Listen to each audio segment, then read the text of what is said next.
Hello, hello. Welcome to the weekly yoga and energy show with me, Irena. Take two. If you haven't noticed, Mercury has gone retrograde.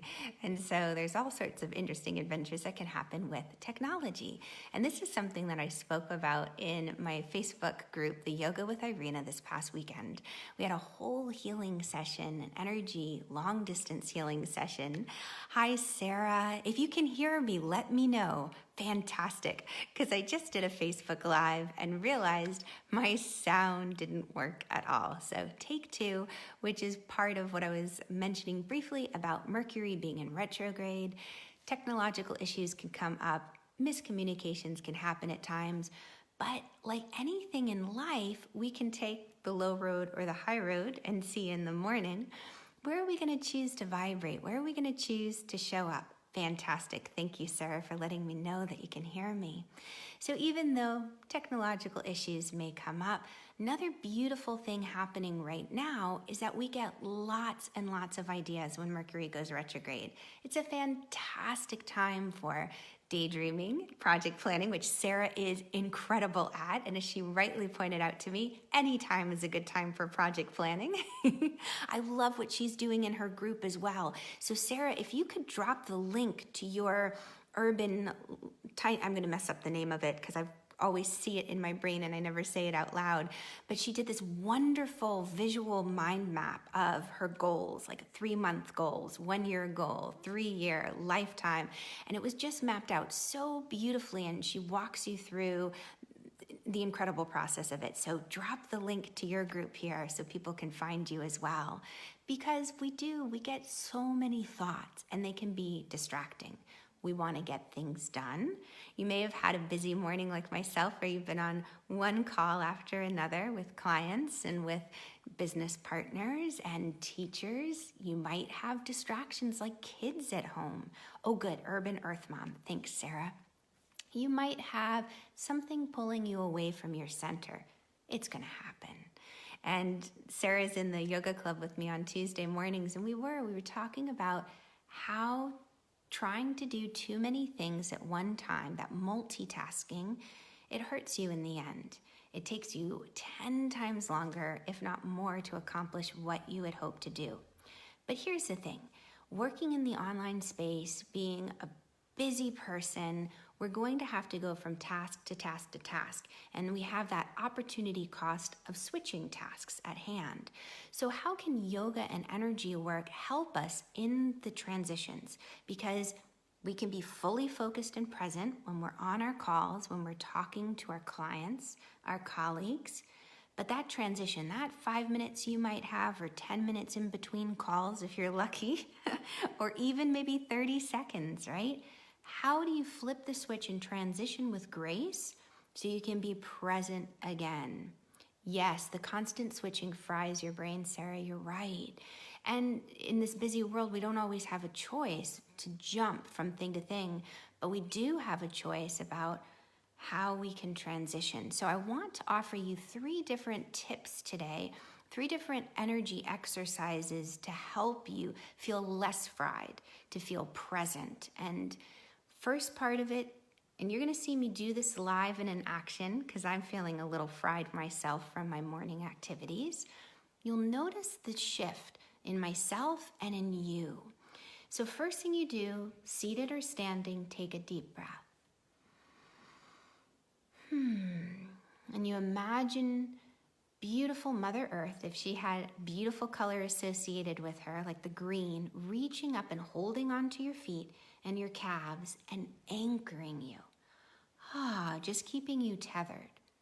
Distractions get us into the mental space, the realm of air. Great for daydreaming, great for ideas, but it pulls us away from the moment. So we ground.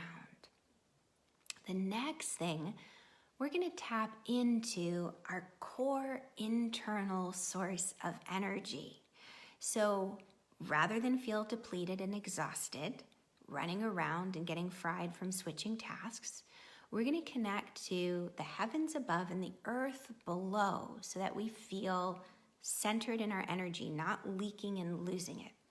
So from the very lower belly in the center of your body, about 2 to 3 finger widths beneath the belly button, imagine now from the heavens above, beautiful golden light come down through the crown of the head, the throat, the heart, the upper belly, to the lower belly, where you have a beautiful little gold ball of light now. And then from Mother Earth, beautiful green light comes up between the legs and connects in the lower belly area with the golden cosmic heavenly energy from above. So we have this very grounding presence that feels calm, and we have this inspiration, this link to ideas above, but it's channeled and funneled right into our being rather than feeling scattered and pulled.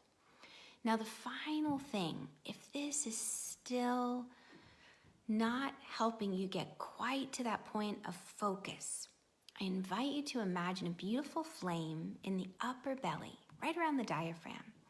All the reds, oranges, yellows, and a beautiful bright cone of blue at the center.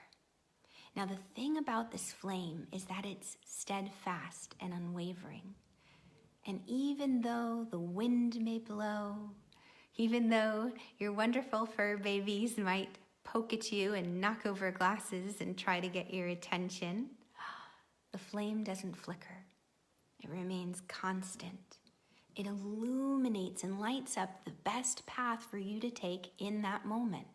So if you want to get something done and the distractions have pulled you to know which direction to go in, allow that flame, that light within to light up the path that's best for you. And that can look like a lot of different things when you practice. But for now, trust your instincts as to what that means.